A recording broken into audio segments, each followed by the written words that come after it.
60 বছরে বড় অনবিরি খায়, আপনার খার করাইয়ে ফিটবো মনে রাখেন।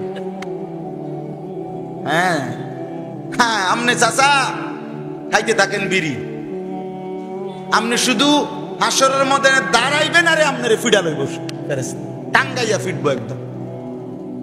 60 বছর এখনো কথা বললে আক করলেই গালি দেয়। হ্যাঁ, আপনি মইরা চান, শুধু আপনি শুধু মইরা দেখেন, টের পাইবেন আপনি। 60 বছর এখনো চা দোকানে রঙিন টেলিভিশনে রাক্ষসের মতো হা কইরা নর্তকীর নাচ নাটক সিনেমা দেখে এমন এমন চাচা নাই? কথা বলেন না কেন?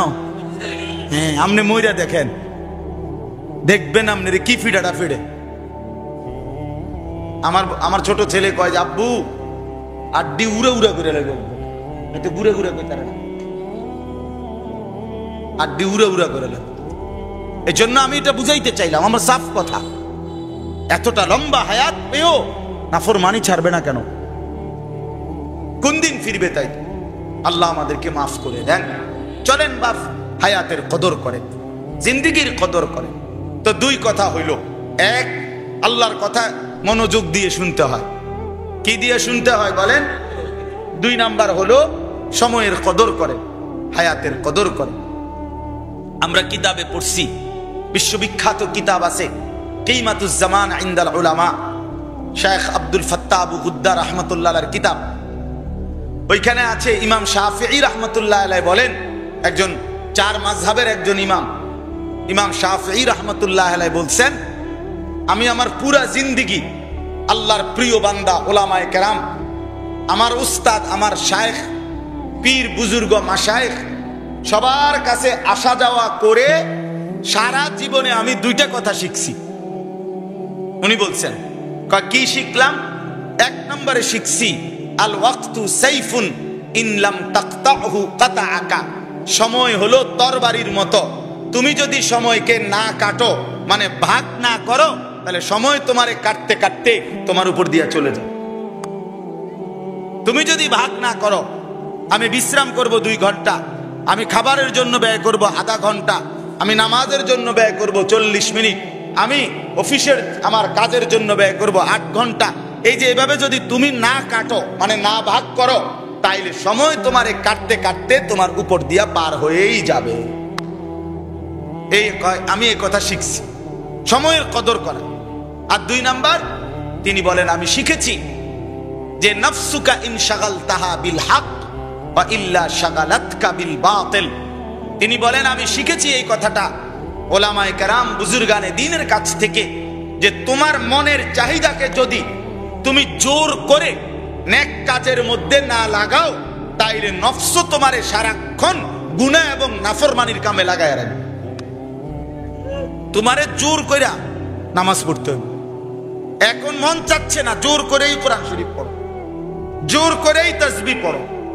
তোমার মন চাচ্ছে না, বেড়ি চাইতো মন চাইতে আছে না, জোর করে চোখ নিচের দিকে নামাও, জোর করে, জোর করেই তুমি হালালের পথে থাকো, আল্লাহর গোলামির পথে থাকো। তিনি বলেন, মনের চাহিদাকে যদি শক্ত করে, কষ্ট করে, জোর করে যদি হক নেক কাজে না লাগায়, তাহলে সেটাকে যদি ছেড়ে দেন, সে সারাক্ষণ গুনাহ আর অশ্লীলতার কাজে লাগায় রাখে।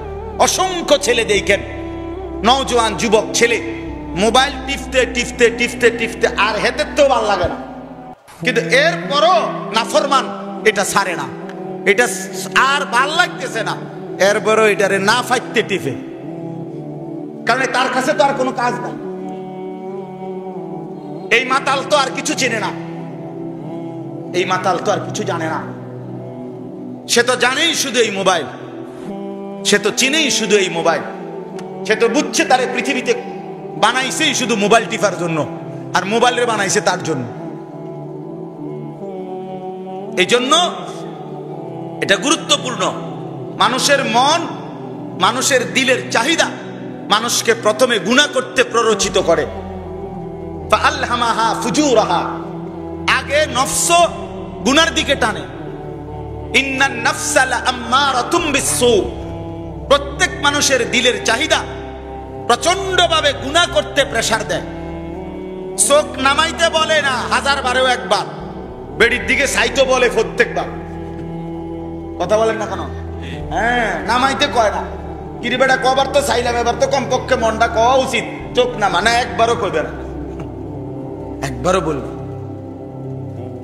এই জন্য গুনার দিকে টানে বেশি নফস। আউলিয়ায়ে কেরাম, বুজুর্গানি দিন, হক্কানি মাশায়েখ এ কিসের মেহনত করায়? নফসের মেহনত করায়, নফসের মেহনত করায়। মনের চাহিদার, নফসের ইসলাহে নফস করে, অর্থাৎ এই মনের চাহিদাকে সংশোধনের ফিকির করে, চেষ্টা করে। এটা বহুতই খতরনাক। নফস বড় হারামি।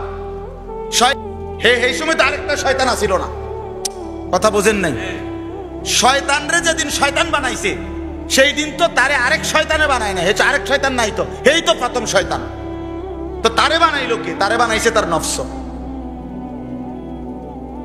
হ্যাঁ, এই জন্য শয়তানের চক্রান্ত দুর্বল, কিন্তু নফসের ধোঁকা ভয়ানক। শয়তানকেই নফস বলছে তুই বড়। কেমনে বড়? তোরে আগুন দিয়া বানাইছে, আর উনি আদম ছোট। কেন? তাকে মাটি দিয়া বানাইছে। মাটি দিয়া বানাইলে ছোট হয়, আগুন দিয়া বানাইলে বড় হয়। এই ফালতু যুক্তি নফস শয়তানের দিছে, দিয়া দিছে ধরা, জীবনের জন্য শেষ। আল্লাহ আমাদেরকে মাফ করে দেন। আমার ভাই, আমরা যারা এখানে বসছি, আমাদের প্রত্যেকের আল্লাহ তাআলা আমাদের কাছে দুইটা জিনিস চান। একটা হলো ঈমান, আরেকটা হলো তাকওয়া। বান্দাকে সৃষ্টি করে আল্লাহ তাআলা তার কাছ থেকে দুইটি জিনিস বাধ্যতামূলক চান। এক নাম্বার, আল্লাহ চান তার প্রতিটি বান্দা আল্লাহর প্রতি ঈমান আনুক।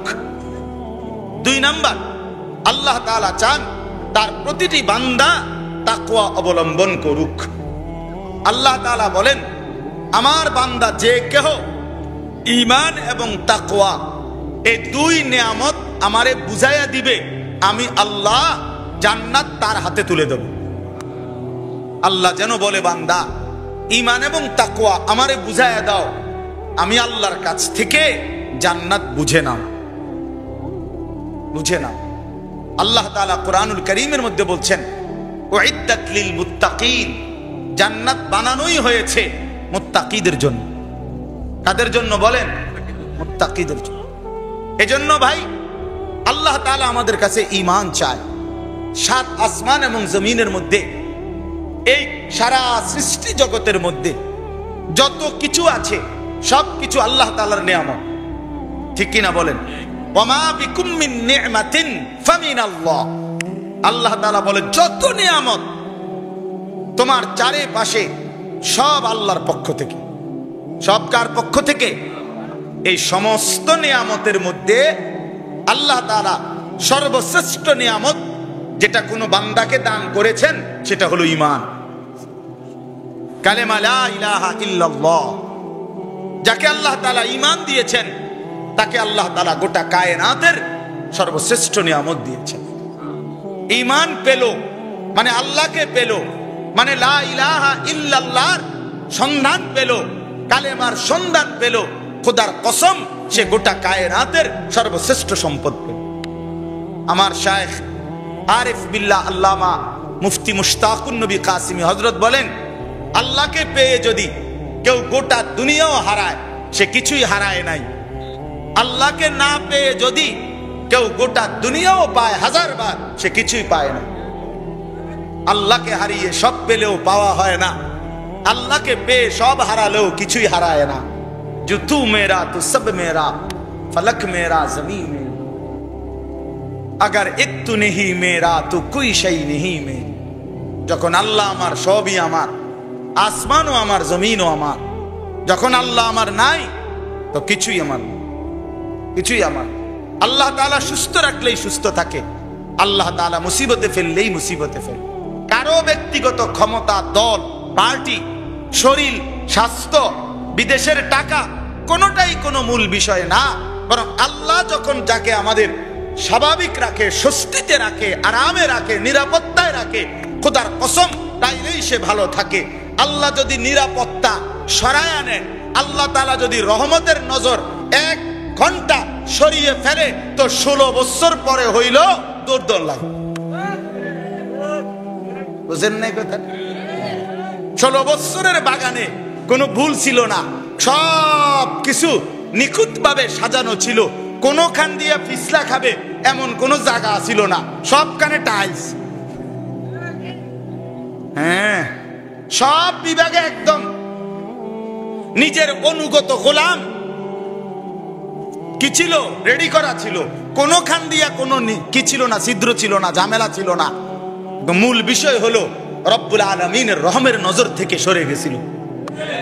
ফলে আল্লাহ তাআলা বলেন, আমি যখন আমার রহমত, আমার দয়া, আমার নিরাপত্তার চাদর যখন একটু সরায় নিলাম, এবার এক দৌড়ে সীমানার বাইরে, বাউন্ডারির বাইরে গেছে গা বল, খালাস করলো, খালাস। বুঝছেন না হিসাব? এজন্য দোস্ত আমার, ব্যক্তি কিংবা দল, গোষ্ঠী কিংবা সম্প্রদায়, আমি কিংবা সকলে, আমরা সবাই আল্লাহ তাআলার রহমের উপর, আল্লাহ তাআলার দয়ার উপরে। মাতব্বরি করতে নাই, অহংকার করতে নাই। আওয়ালাম ইয়ালাম আন্নাল্লাহ قد أهلك من قبله من القرون من هو أشد منه قوة وأكثر جمعا। আল্লাহ তাআলা বলে, বান্দা জানো, আমি তোমার পূর্বে অসংখ্য জাতি গোষ্ঠী, যাদের সম্পদও ছিল বেশি, যাদের ক্ষমতাও ছিল বেশি, এমন বহু জাতি গোষ্ঠীকে আমি আল্লাহ ইতিপূর্বে ধ্বংস করে দিয়েছি। কওমে নূহ দুর্বল ছিল না, লূত আলাইহিস সালামের জাতি দুর্বল ছিল না, হুদ আলাইহিস সালামের জাতি দুর্বল ছিল না। আমি সমস্ত অহংকারী অত্যুত্তশীল ব্যক্তি গোষ্ঠীকে ইতিপূর্বে ধ্বংস করেছি। এজন্য ভাই বুঝাইতে চাইলাম, আল্লাহ তাআলার সবচেয়ে বড় দয়া, ইহসান, আল্লাহ তাআলার সবচেয়ে বড় নিয়ামত ঈমান। কি বলেন? বলেন, আবার বলেন, কালেমা লা ইলাহা ইল্লাল্লাহ। এ কথা কলিজার মধ্যে আনা, এ কথা জবানের মধ্যে আনা, এ কথা জিন্দেগীর মধ্যে আনা। ঈমান যেন আমার দিলে বসে, ঈমান যেন আমার জবানে উচ্চারিত হয়, ঈমান যেন আমার জিন্দেগীতে বহিঃপ্রকাশ হয়। আমার কলিজা দেখলেও যেন বোঝা যায় আমি মুমিন, আমার জবান উচ্চারণ শুনলেও যেন বোঝা যায় আমি মুমিন, আমার সারা দেহ দেখলেও যেন বোঝা যায় আমি মুমিন। কারণ এটা আমার জীবনের সবচেয়ে বড় সম্পদ। ঈমান হারা তো সর্বহারা। মুজাহিদ আজম আল্লামা শামসুল হক ফরিদপুরি রাহমাতুল্লাহ আলাইহি বলতেন, তুমি আল্লাহকে পেয়েছো, সবই পেয়েছো, তুমি আল্লাহকে পাওনি, কিছুই পাও, কিছুই পাও। আল্লাহ হারা তো সর্বহারা, আল্লাহ হারা তো কি হারা? সর্বহারা। এজন্য সর্বশ্রেষ্ঠ নিয়ামত ঈমান। ঈমান ইলাইহি ইয়াসআদুল কালিমুত তাইয়্যিব ওয়াল আমালুস সালিহু ইয়ারফাউহু। কোরআন শরীফে আছে, আল্লাহ তাআলা বলেন, আল্লাহ তাআলা বান্দার প্রথম কি নেয়? ঈমান নেয়। আল কালিমুত তাইয়্যিব, কালেমায়ে তাইয়্যিবা, আমরা পারি না এটা, কালেমায়ে তাইয়্যিবা কি? এই আল্লাহ প্রথমে এটা নেয়, আল্লাহর কাছে প্রথম এই কালেমায়ে তাইয়্যিবাটা ওঠে, আল্লাহ এটা আগে গ্রহণ করে। ওয়াল আমালুস সালিহু ইয়ারফাউহু, আল্লাহ বলেন এরপরে সমস্ত নেক আমল ওই কালেমাটাকে, ওই ঈমানটাকে আরো ঊর্ধ্বে উঠাইতে থাকে। আগে ঈমান জমা দাও, এরপরে সেজদা দাও, জিকির দাও, তেলাওয়াত, হজ, রোজা, যাকাত, দান, সাদাকা, ভালো কাজ, নেক আমল সবকিছু এরপরে, এটার পরে দাও, তো সবটাই তোমার ঈমান বাড়াবে, তোমার জান্নাতের পথে আগাবে। আগে কি দিতে হবে? ঈমান। ঈমান বিহীন পৃথিবীর সমস্ত ভালো কাজ পরকালে কোনো মূল্য মিলবে না। এজন্য সমস্ত বেঈমান, নাফরমান, সমস্ত কাফের, মুশরিক, নাস্তিক, মুরতাদ, মুনাফিক, এরা ব্যর্থ। এরা যদি গোটা পৃথিবীর চাবি পাইয়া আবার যদি গোটা পৃথিবীটাও মানবতার কল্যাণে দান করে দেয়, এরপরেও ঈমান না থাকার কারণে আল্লাহর কসম, আখিরাতে পরকালে মৃত্যুর পরে এক বিন্দু কোনো বিনিময় মিলবে না। ফালা নুকিমু লাহুম ইয়াউমাল কিয়ামাতি ওয়াজনা।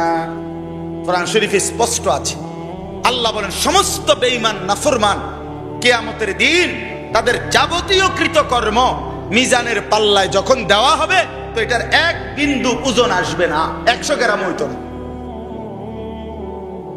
ওজন হবে না, ওজন উঠবে না আর কি, মানে কোনো গ্রাম আসবে না, 1 কিলো,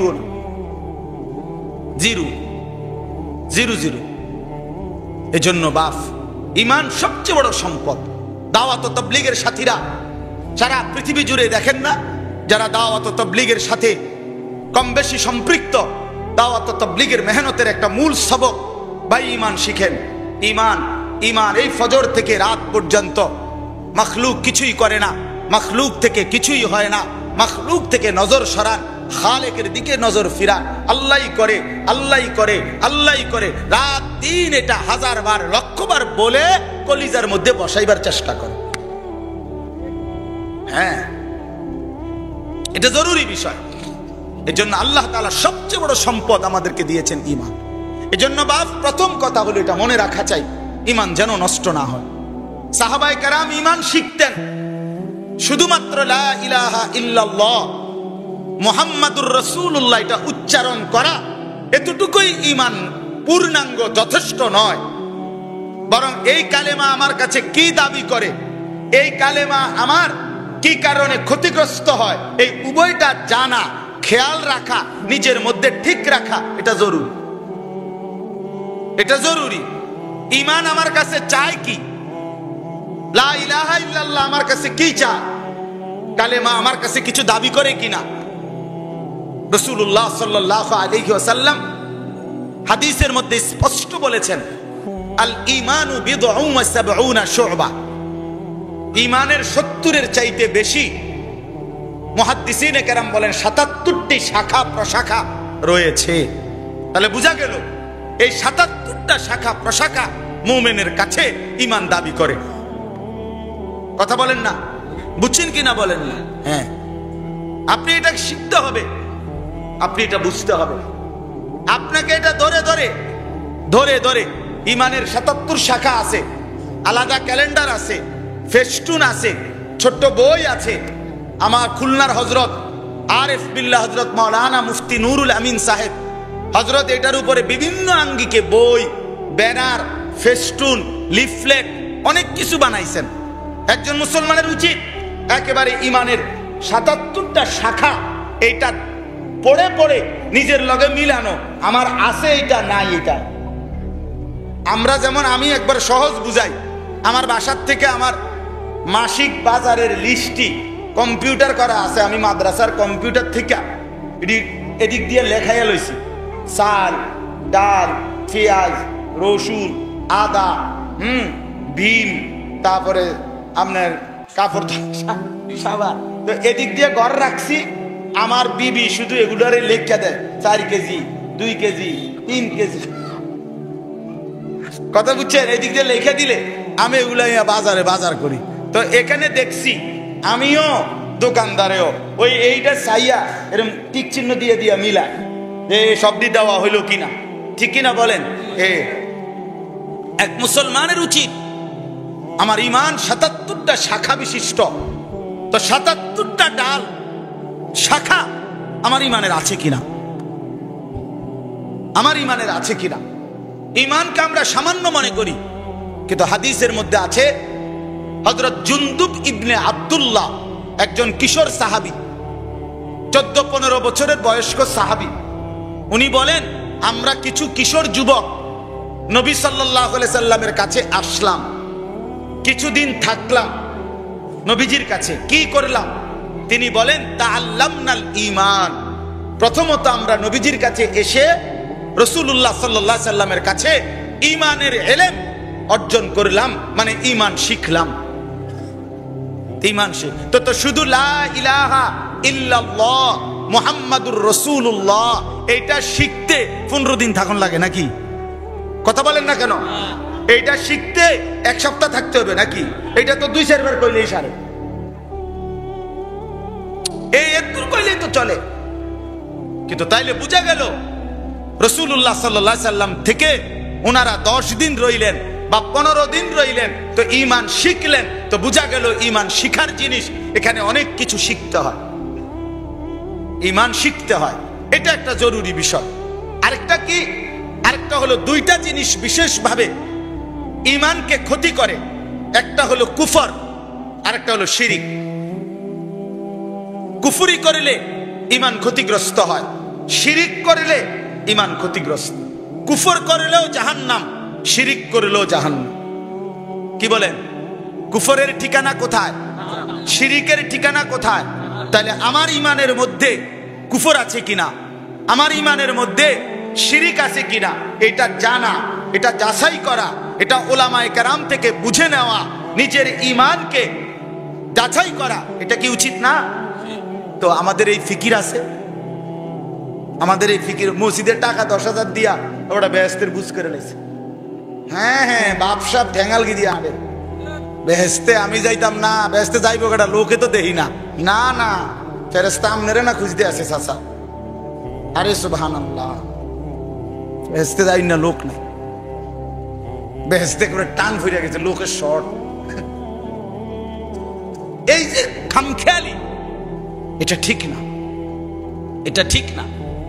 রাসূলুল্লাহ সাল্লাল্লাহু আলাইহি ওয়াসাল্লাম বলেন, সাহাবীদেরকে বলছেন শিরিক এতটা সূক্ষ্ম, নবীজি বলেন অন্ধকার রাতে, অমাবস্যার অন্ধকার রাতে একটি কালো পাথরের উপরে যদি একটি কালো পিঁপড়া হাঁটে, রাতটা একদম অন্ধকার, পাথরটাও কালো, পিঁপড়াটাও কালো, এই অবস্থায় একটা ছোট্ট কালো পিঁপড়া হাঁটতেছে, এটা খুঁজে পাওয়া অন্ধকারের ভিতরে সহজ না কঠিন? খুব কঠিন না? রাসূলুল্লাহ সাল্লাল্লাহু আলাইহি ওয়াসাল্লাম বলেন, আশ-শিরকু আখফা মিন দাবিবিন নামলাতিস সাউদা। এই অন্ধকার রাতে কালো পাথরে কালো পিঁপড়া খুঁজে পাওয়া যেমন কঠিন, তোমাদের ভিতরে শিরিক ঢুকে যায় এটা টের পাওয়া, বুঝতে পারা তার চাইতে বেশি কঠিন, তার চাইতে বেশি কঠিন। এজন্য খেয়াল করা চাই আমার ঈমান যেন ক্ষতিগ্রস্ত না, কারণ এটা আমার শেষ পুঁজি। আমি যদি গোটা পৃথিবীও না পাই, কিন্তু আমার ঈমান নিয়ে মালিকের সামনে দাঁড়াইতে পারি, তো সবচেয়ে ছোট যদি জান্নাতও আমারে দেয়, তো সেটা 10 দুনিয়া বরাবর। কয় দুনিয়া বরাবর? 10 দুনিয়া বরাবর, সবচেয়ে ছোটটা। অতএব জীবনের সবচেয়ে বড় সম্পদ ঈমান। ঈমান, শিরিক যেন না হয়। বাপ, কথায় কথায় আমাদের পুরুষ কিংবা নারী আমাদের মধ্যে শিরিক হয়, আমাদের মধ্যে শিরিক হয়, আমাদের শিরিক হয়, অসংখ্য কথায় শিরিক হয়, আমাদের আচরণের মধ্যে শিরিক হয়। আমরা পাত্তা দেই, আমরা খবরও রাখি না। এজন্য আজকে প্রথম কথা বললাম, আল্লাহ তাআলা আমাদের কাছে বিশুদ্ধ ঈমান চান। কোরআনে বারবার আছে, প্রত্যেক আমলের ক্ষেত্রে, জান্নাতের পুরস্কারের ক্ষেত্রে আল্লাহ ঈমানকে শর্ত বানাইছে। মান আমিলা সালিহাম মিন যাকারিন আও উনসা ওয়া হুয়া মুমিন ওয়া মান আরাদাল আখিরাতা ওয়া সাআ লাহা সাইয়াহা ওয়া হুয়া মুমিন ওয়া মান ইয়ামাল মিনাস সালিহাতি মিন যাকারিন আও উনসা ওয়া হুয়া মুমিন। এভাবে প্রত্যেক বেলায় আল্লাহ বলছে, যে নেক আমল করবে, পুরুষ কিংবা নারী, ঈমানের সাথে। কিসের সাথে? আবার বলেন, কিসের সাথে? ঈমানের সাথে। তো আল্লাহ তাআলা বলেন, আমি আল্লাহ তাআলা তাহলেই কেবল আখিরাতে উত্তম বিনিময় দেব। ঈমান ঠিক রাইখা আমল দেখাইতে হবে। ঈমান বিহীন সেজদার কোনো মূল্য নাই, ঈমান বিহীন গোলামি বন্দিগির কোনো মূল্য নাই। তাহলে অতএব আমাদের শ্রেষ্ঠ সম্পদ ঈমান। আল্লাহ আমাদেরকে দয়া করে আহাবাফ ১৬ লক্ষ আম্বিয়া, আদম আলাইহিস সালাম থেকে নিয়ে আখিরি নবী সাল্লাল্লাহু আলাইহি সাল্লাম পর্যন্ত ১৬ লাখ আম্বিয়া কেরামকে দিয়ে আল্লাহ তাআলা আমাদেরকে দেখাইছে যে আমি ১৬ লক্ষ নবী এবং রাসূল এই পৃথিবীতে পাঠিয়েছি ঈমানের দাওয়াত দেওয়ার জন্য, কালেমার দাওয়াত দেওয়ার জন্য। সর্বপ্রথম সমস্ত নবী কালেমা লা ইলাহা ইল্লাল্লাহর দাওয়াত দিবেন। তাহলে একটা জিনিস চিন্তা করেন, এই আপনারা যারা মনোযোগ দিয়ে শুনতেছেন, আপনাদেরকে বলি, দেখেন ১৬ লক্ষ আম্বিয়া কালেমার দাওয়াত দিবেন, ঈমানের দাওয়াত দিবেন, মানুষকে আল্লাহর দিকে, ঈমানের দিকে ফেরাইবার চেষ্টা করছেন। অথচ মালিক দয়া করে, মেহেরবানি করে, কি পরিমাণ ইহসান করে, আল্লাহ তাআলা আমাদেরকে যেন জন্মের সময় মায়ের পেট থেকে বের হওয়ার সময় এক মুসলমান পবিত্র মার ঘরে জন্ম দিয়া আল্লাহ যেন বলছে, আনিস ঈমান তোরে আমি এমনি দিলাম, যা ধর এটা নিয়ে আসে, এটা এমনি নিয়ে আসে। যদি জন্মসূত্রে কালেমা না পাইতাম, যদি জন্মের পরে আমার মা আমার বাবা মুসলমান হওয়ার বরকতে আমার কানে যদি আজান আর ইকামত না হইতো, 2 বছর বয়সে আমি যখন কথা বলতে শুরু করেছি তখন যদি আমার মা আমারে কালেমা না শিখাইতো, আমার বাবা আমারে কালেমা না শিখাইতো, তো আমি যদি মুশরিকের ঘরে বেঈমানের ঘরে জন্ম নিতাম আর আমার জবান দিয়ে যদি কোনোদিন কালেমা উচ্চারণ না হতো, এই অবস্থায় মৃত্যু হতো, তো আমার পরিণতি কি হইতো? হ্যাঁ,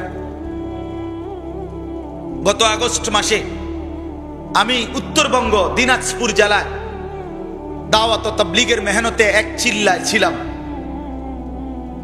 তো ওই সময় আমি একজন 72 বছর বয়সী, 72 বছর বয়স, এই বয়সী একজন চাচা হিন্দু, ওনার 2 ছেলে মুসলমান।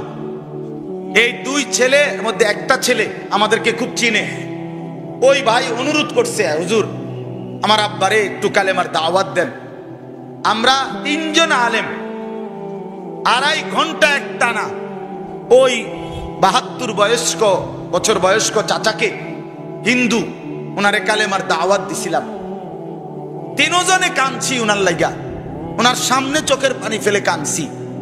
কি পরিমাণ কাকুতি মিনতি করছিলাম, অনুরোধ করছি। উনি মুখে বলে যে ঈশ্বর অদ্বিতীয়, ঈশ্বরের কোনো অংশীদার নাই, এই কথাটাই কয়, স্বীকার করছে। কিন্তু আমরা 3 জনে বললাম, চাচা এইটাই কালেমা, আপনি যেটা কইতে আছেন এইটাই কালেমা, আপনি কথাটা শুধু আরবিতে কন, লা ইলাহা ইল্লাল্লাহ, এটা কোন চাচা, আপনি বাইচা যাবেন, আপনি অনন্তকালের জাহান্নাম থেকে বেঁচে যাবেন। আবু তালেবের কথা পর্যন্ত বলছি। কিন্তু এই 72 বছর বয়স্ক চাচা উনি প্রতিবারে এটাই বলে, না আমি এটা বলবো না, বলে নাই। আমি কাঁদছিলাম তখন ওই লোকটার জন্য। হ্যাঁ, খুব কষ্ট করছিলাম চিল্লার ওই সফরে। 40 দিনে 10টা উপজেলায় দাওয়াত ও তাবলীগের মেহনতে আমরা 16 জন আলেম জামাতে ছিল, এক জামাতে। আল্লাহ পাকের মেহেরবানিতে দিন রাত মেহনত করছিলাম, আল্লাহ করাইছেন। এরপরে আল্লাহর দয়ায় 40 দিনের মেহনতে সাথীদের 950 মানুষ আল্লাহর রাস্তায় বের হয়েছে চিল্লার জন্য, 63 জামাত। হ্যাঁ, আলহামদুলিল্লাহ, আল্লাহ করাইছে।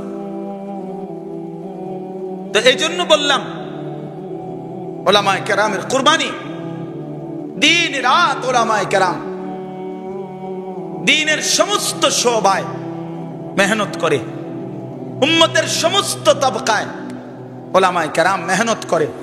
আজকে দাওয়াত ও তাবলীগের এই মুবারক মেহনতের মধ্যে, উলামায়ে কেরামের এই 100 বছরের মেহনতের মধ্যে কিছু দুষ্ট মানুষ, কিছু ষড়যন্ত্রকারী, কিছু ছদ্মবেশী নাফরমান উলামায়ে কেরাম থেকে উম্মতের সাধারণ মুসলমানকে বিচ্ছিন্ন করার জন্যে ষড়যন্ত্রের অংশ হিসাবে দাওয়াত ও তাবলীগের মধ্যেও ফিতনা ঢুকায়া উম্মতের সাধারণ মানুষকে উলামায়ে কেরাম থেকে বিচ্ছিন্ন করার ষড়যন্ত্র প্রতিদিন করে যাচ্ছে।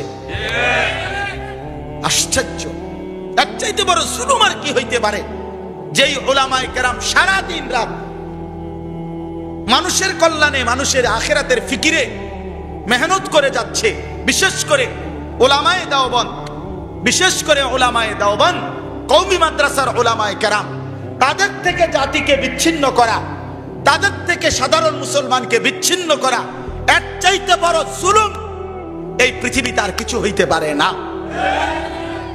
আজকে কওমি মাদ্রাসার বিরুদ্ধে, উলামায়ে কেরামের বিরুদ্ধে, দাওয়াত ও তাবলীগের আলমী নিজামের বিরুদ্ধে একজন ব্যক্তির এতাত আনুগত্যের নাম করে লক্ষ লক্ষ সংখ্যাগরিষ্ঠ উলামায়ে কেরামের বিরুদ্ধাচরণ করে এই বাংলাদেশে কওমি মাদ্রাসা, উলামায়ে কেরাম, দাওয়াত ও তাবলীগের উলামাদের তত্ত্বাবধানে যেই মেহনত চলে, এটাকে কলঙ্কিত করার ষড়যন্ত্রের প্রতিবাদে আগামী মঙ্গলবার, কালকে সোমবার, তারপর দিন মঙ্গলবার 5 তারিখ নভেম্বর সকাল 9টায় ঢাকার সোহরাওয়ার্দী উদ্যানে সারা বাংলাদেশের শীর্ষ উলামা মাশায়েখের আহ্বানে মহাসমাবেশের ডাক দেওয়া হয়েছে।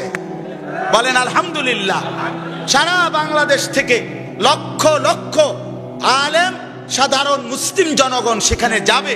আপনাদের কাছে উদাত্ত আহ্বান করছি, প্রত্যেকেই নিজের ইমানি দায়িত্ব মনে করে 5 তারিখের সোহরাওয়ার্দী উদ্যানের এই মহাসমাবেশে যাওয়ার চেষ্টা করবেন। বলেন ইনশাআল্লাহ। বলেন নিয়ত করেন ইনশাআল্লাহ। নিয়ত করেন ইনশাআল্লাহ। আল্লাহ তাআলা আপনাদের সবাইকে তৌফিক দান করেন। আমার বাপ, অতএব আমরা আপনাদের কাছে এটা বুঝাইতে চাইলাম, আল্লাহ তাআলা আমাদেরকে দয়া করে ঈমানের দৌলত দিয়েছেন। তো আল্লাহ তো এটা দিছেনই আমারে, এবার আল্লাহ তাআলা আমার কাছে চাচ্ছেন, বান্দা ঈমান ধরে নাও। আমি এমনিই দিলাম, মুসলমানের ঘরে জন্ম দিলাম, মুসলমানের পরিচয় দিলাম, মুমিনের পরিচয় দিলাম। আমার এটা কষ্ট হইতেছে কথা বলতে, কথা বললে আরাম পাইলাম না। না এমনি এটার ওই আওয়াজটা ভিতরে কম। তো যাই হোক, আপনার আল্লাহ তাআলা দ্বিতীয় আমাদের কাছে একটা জিনিস চায়, বান্দা এই আমগরে বলতেছি, মনে করেন যে বান্দা আমি তোমার ঈমান দিলাম, ঈমানের পরিচয়, মুসলমানের পরিচয়, এক পবিত্র মা বাবার ঘরে জন্ম দিছি, বিনিময়ে এবার আমি তোমার কাছে আরেকটা জিনিস চাই, সেটা হলো তাকওয়া। সেটা কি বলেন? সেটা কি বলেন? আবার বলেন, তাকওয়া চাই। তাকওয়া কি? যে তাকওয়া অবলম্বন করে তাকে মুত্তাকি বলে, তাকে মুত্তাকি বলে। এই তাকওয়া দুই জিনিস, এক সমস্ত গুনাহ ছেড়ে দেওয়া, দুই সমস্ত হুকুম আল্লাহর আদেশ পালন করা। খালাস, তারকুল মুনকারাত ফি'লুল খায়রাত। সমস্ত মুনকার গুনাহ, আল্লাহর অবাধ্যতা ছেড়ে দেওয়া, আর কি? আল্লাহর আদেশ পালন করা। আইয়ুতাআ ফালা ইউসা, তাফসীরের মধ্যে আছে তাকওয়া বলা হয় আল্লাহর আনুগত্য করা, আল্লাহর নাফরমানি না করা। আইয়ুশকারা ফালা ইউকফার, সর্বদা আল্লাহর কৃতজ্ঞতা অবলম্বন করা, আল্লাহর কৃতজ্ঞ হওয়া, আল্লাহর নাশুকরি করা না করা, আল্লাহর নাফরমানি না করা। 3 নাম্বার আইয়ুযকারা ফালা ইউনসা, সর্বদা আল্লাহ তাআলার জিকির করা, আল্লাহকে কখনোই ভুলে না যাও। মুমিন আল্লাহকে ভুলে না, আর আল্লাহকে ভুললে মুমিন থাকে না। যে জবান মালিকের নাম উচ্চারণ করে না, ওই তো বোবা, ওই মূলত কি? বোবা। বোবা। বাকি কথা যা বলে এগুলো কথা না, সেই কথাই কথা যে কথা আল্লাহর নাম নেয়। এজন্য আমি তো বলি যে মুসলমান হওয়ার পরে আল্লাহর কোরআন সহি শুদ্ধ দেখে দেখেও পড়তে পারে না, সহি শুদ্ধ কোরআন শরীফ সাইয়া সাইয়াও পড়তে পারে না। আমার সাফ, এটা আমার ব্যক্তিগত ফতুয়া, যে ওই বেটা বোবা। বোবা বোবা বেটা, তুমি বেটা, তুমি বোবা বেটা, তুমি ফালতু মানুষ মিয়া, তুমি তোমার জীবনটা কোনো কামে লাগাই না। উদাকদুরি বাতের থালা আর এই ফার্মের মুরগা আর এই দুন্দুল করলা খাইয়া শেষ করে দিস। তেলাপিয়া, তেলাপিয়া, ফাঙ্গাস, ফাঙ্গাস আর তেলাপিয়া, বাত কতুটি খাইছে বেলা, আর বন খাইছে চা দিয়া ভিজাইয়া। হ্যাঁ, এটা ফালতু জিন্দেগি শেষ করছে। আল্লাহর কোরআন দেখে দেখেও পড়তে পারে না, এর চাইতে বড় ব্যর্থ জিন্দেগি আর কি হইতে পারে এর চাইতে। এজন্য বাপ বলতেছিলাম, আল্লাহ তাআলা চাচ্ছেন তাকওয়া। তাকওয়া মানে গুনাহ ছেড়ে দেওয়া, তাকওয়া মানে আল্লাহর ইবাদতে লেগে থাকা। আল্লাহ তাআলা বলেন, যে গুনাহ ছেড়ে দেয়, যে ইবাদত করতে থাকে, যে মুত্তাকি, সে বাস্তবিক, এটা নিশ্চিত সে মুমিনও। কারণ ঈমান ছাড়া তাকওয়া হয় না। কথা বোঝেন নাই? তাকওয়ার মধ্যে মানে যার মধ্যে তাকওয়া আছে, এটা অটোমেটিক প্রমাণ করে তার ভিতরে ঈমানও আছে। তার ভিতরে কি আছে? ঈমান আছে। যে গুনাহ ছেড়ে দেয় সে ঈমানের কারণেই ছেড়ে দেয়। যে নেক আমলে অভ্যস্ত, সে ঈমানের কারণেই অভ্যস্ত। নামাজ কেন পড়ে? ঈমানের কারণেই পড়ে। গুনাহ কেন করে না? ঈমানের কারণেই করে, ঈমানের কারণেই করে। এজন্য মুত্তাকি আল্লাহ তাআলা বলছে জান্নাত বানানোই হয়েছে মুত্তাকিদের জন্য। তার মানে তো মুমিন তো এটা মুত্তাকির ভিতরেই আছে, ভিতরেই আছে। অনেক ট্যাবলেটের মধ্যে আছে 500 প্লাস 150, এই মোট 650, বুঝছেন না পাওয়ার? তো ঈমান তাকওয়ার মধ্যেই আছে। এজন্য কোরআনুল কারীমের মধ্যে আল্লাহ তাআলা মুত্তাকির পুরস্কার যেটা বলছেন, এটা মুমিনেরই পুরস্কার, এটা তাকওয়ারই পুরস্কার। এজন্য আজকে আমি আপনাদের কাছে এবার তরজমাটা বলি, তাইলেই আমার কথা শেষ। মূল অর্থ হলো এই কথা বুঝানো যে ঈমান তো আল্লাহ তাআলা ধরে নেন, আমাদেরকে দিছেন, আমাদের দায়িত্ব ঈমান ঠিক রাখা, কুফর যেন না হয়, শিরিক যেন না হয়, ঈমানের দাবিগুলো যেন আমার মধ্যে বাস্তবায়ন হয়। ৭৭ শাখা ঈমান আমার, আপনি তালাশ করে নেবেন। আপনাদের এলাকায়, আপনাদের ডানে বামে 10 কিলোমিটারের ভিতরে, 10 মাইলের ভিতরে কোনো হুজুর নাই, মাদ্রাসা নাই, মসজিদ নাই, এমন একজন ভাগ্যবান হাত উঠানছে। আপনার ছবি উঠাই, আপনার টাঙ্গায় থুমেন কোন এমন আছে এখন? আর কথা বলেন না কেন? এই জন্য আমি তো বলি, এই জমানায় যাদের কোরআন শরীফ অশুদ্ধ, বুড়া হোক আর জোয়ান হোক, এবারটা বেশি শক্ত ফিডা খাইল। আগের তুন মানে গত 30 বছরের আগের মানুষে যায় ফিডাটা খাইল হইলে, এখনকার ওয়ালারা একটু মাইটটা বেশি খাইল। হ্যাঁ হ্যাঁ, কারণ কি এখন কি বেশি? এমন কোন গলি নাই যেই গলিতে নুরানি মাদ্রাসা, হেফজখানা, কওমি মাদ্রাসার উলামায়ে কেরাম নাই। আপনার ডানে বামে 100 হাতের ব্যবধানের মধ্যে এতগুলো মসজিদ, মাদ্রাসা, আলেম ওলামা থাকার পরেও আপনি আল্লাহর কোরআন পড়তে পারেন না, সূরা কেরাত শুদ্ধ করেন নাই, ওযু ভুল, নামাজ ভুল, সূরা কেরাত ভুল, দোয়া কালাম ভুল, এত রঙ্গে কেমনে কবরে যাইবেন? কবর মানে কি বননি, দিশা খাওননি? আমার শায়েখ বলে আসরের মাঠ কি শ্বশুর বাড়ি নি, আসরের মাঠ কি মামুর বাড়ি নি? এই জন্য বাপ এটা মনে রাখা চাই, ঈমানের মজবুতি আর তাকওয়া। 2 নম্বরে তাকওয়া, গুনাহ ছেড়ে দেন, গুনাহ ছেড়ে দেন। অনেক যুবক বর্ষ ভাই, নওজওয়ান, তোমাদের কাছে অনুরোধ, আমার বাপ তোমারে আল্লাহ তাআলা মুসলমান বানাইছেন, কালেমার দৌলত দিয়েছেন, আল্লাহ পছন্দ করছেন বলে তোমার ঈমানদার বানাইছেন। তুমি হিন্দুর ঘরেও হইতে পারতা, তুমি ইহুদির ঘরেও হইতে পারতা, তুমি খ্রিস্টানের ঘরেও হইতে পারতা, তুমি বৌদ্ধর ঘরেও জন্ম নিতে পারতা। তো মালিক দয়া করে পছন্দ করে মুমিনের ঘরে জন্ম দিয়েছেন, মুসলমানের ঘরে জন্ম দিয়েছেন। যেন আল্লাহ বলছেন, বান্দা আমি তোর কাছে আলাদা কিছু চাই, আমি তোমার কাছে আলাদা চাই কিছু। ইয়া আইয়ুহাল্লাযীনা আমানুত্তাকুল্লাহ, ঈমানদার তোমারে আমি ঈমান দিলাম, ইত্তাকুল্লাহ, এবার আমি তোমার কাছে তাকওয়া চাই, তাকওয়া চাই, গুনাহ ছেড়ে দাও। আমার জওয়ান ভাই, কেন নামাজ পড়ো না? কেন নামাজ পড়ো না? কেন নামাজ পড়ো না? 5 ওয়াক্ত নামাজ যার কপালে নাই, এরে ভাইয়া ওই মানুষ হয় কেমনে? ওই তো মানুষ না। আমি তো প্রতিদিন বলি এ কথা, যার কপালে সেজদা নাই তুই কোনো মানুষের বাচ্চা না, জানোয়ার। সাফ কথা, যেটা সেজদা দেয় না ওটা হাইওয়ান, এটা জানোয়ার, এটা জানোয়ার, এটা মানুষের বাচ্চা না। সেজদাবিহীন মানুষ হয় না।